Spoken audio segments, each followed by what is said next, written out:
इसीलिए इसीलिए नहीं चाह रही थी कि सोनिया की शादी उस घटिया बेकार शख्स के साथ हो।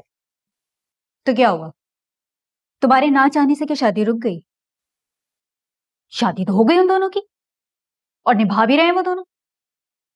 तो ज्यादा दिन तो नहीं चलेगी। चंद दिन की खुशी है, देख लेना भाप कितना उड़ जाएगी। शायद ऐसा हो जाए, लेकिन सोचो कि इसमें नुकसान किसको होगा? तुम्हारी बेटी सोनिया को, जिसको तुमने इतने नाजों से पाला है सारी जिंदगी में कि उसको तुमने एक कांटा तक चुभने नहीं दिया है। और यही चाहती थी मैं, सारी जिंदगी मेरी बच्ची फूलों की सेज पे गुजारे, कभी कोई तकलीफ ना हो उसे। पर नहीं, मेरे नाक समझाने के बावजूद नहीं सुनी उसने मेरी बात, नहीं छोड़ा इस लड़के को। छोड़ेगी भी नहीं। तो ठीक है, फिर मैंने छोड़ दिया उसे। ठीक है, छोड़ दिया तुमने, लेकिन क्या हुआ उससे? सुकून मिल गया तुम्हें? जिंदगी तुम्हारी सुकून से गुजर रही है? अभी थोड़ी देर पहले तुम मुझे बता रही थी कि कल रात को तुम्हारा बीपी शूट कर गया था।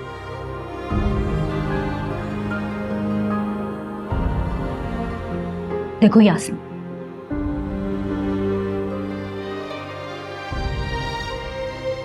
जब औलाद जिद पर आ जाती है ना, माँ बाप को झुक जाना चाहिए। सवाल ही पैदा नहीं होता, हर किस नहीं। You know what? ये जो तुम्हारी जिद है ना, यही तुम्हें रुस्वा कर रही है।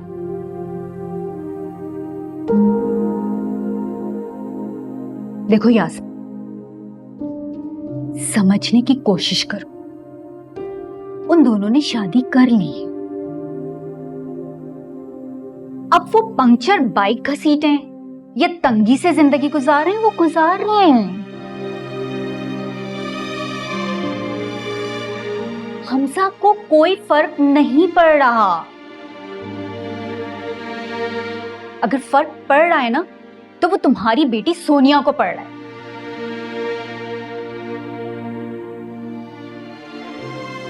वो शर्मिंदगी से जिंदगी गुजार रही है, उसका भी तो सोचो ना।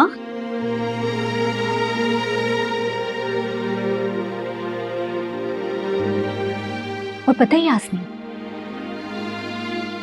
ये जो हमारी कम्युनिटी है ना, इनको सिर्फ मौका चाहिए, बातें बनाने का और हंसने का। और तुम्हें पता है, ये लोग यही काम कर भी रहे हैं। ये बातें भी बना रहे हैं, ये हंस भी रहे हैं, और ये मजीद हंसेंगे तुम्हारे पीछे। तो क्या करूं, क्या करूं रुद्रा?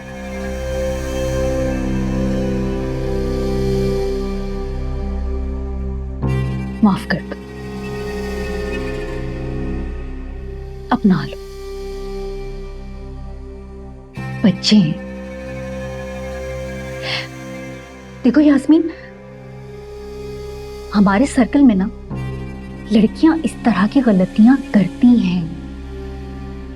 वो याद करो, क्या तुमने और मैंने नहीं की थी?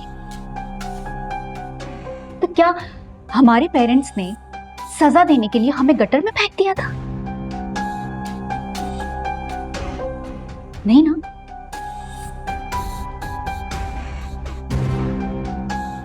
तुम भी ना थोड़ा सा दिल अपना बड़ा करो, बच्चों को अपना लो, इन्हें इज्जत दो, इन्हें सोसाइटी में प्राउडली इंट्रोड्यूस करवाओ। यास्मीन, ये इनके लिए, तुम्हारे लिए, दोनों के लिए बहुत जरूरी है। तुम भी खुश रहोगी, वो भी खुश रहेंगे।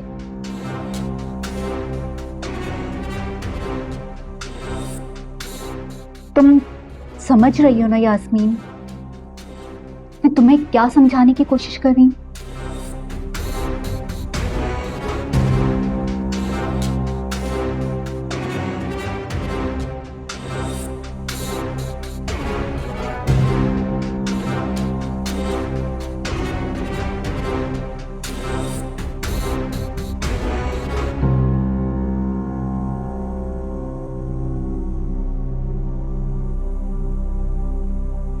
तो क्या अब मैं सारी रात जाग कर हाथ में फोन पकड़कर ये सोच के बैठी रहती कि न जाने आपको मेरी कब याद आएगी और आप मुझे कॉल करेंगे?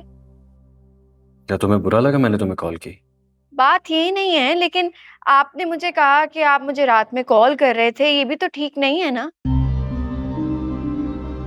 मैं भी इंसान हूँ, मुझे भी नींद आ सकती है, मैं भी गहरी नींद सो ही सकती हूँ ना खुर्रम। सॉरी अगर तुम्हें बुरा लगा है तो। नहीं नहीं, बात ये नहीं है। असल में मैं भी रात में इंतजार ही कर रही थी आपकी कॉल का। फिर पता नहीं किस वक्त आंख लग गई, मुझे पता नहीं चला। तो तुम कर लेती मुझे फोन। आपका कॉल करना, आपका मुझे याद करना मुझे ज्यादा खुशी देता है ना खुर्रम। अच्छा आज घर आ जाओगी ना? मेरा तो दिल चाह रहा है आज, क्या मैं अभी आ जाऊं घर, लेकिन अम्मी की तबीयत खराब है ना। तो क्या आज भी वहीं रुकोगी? खुर्रम, मेरे फोन की बैटरी लो है, मैं चार्ज करके कॉल करती हूँ, ठीक है? मुसीबत है, अजीब इंसान।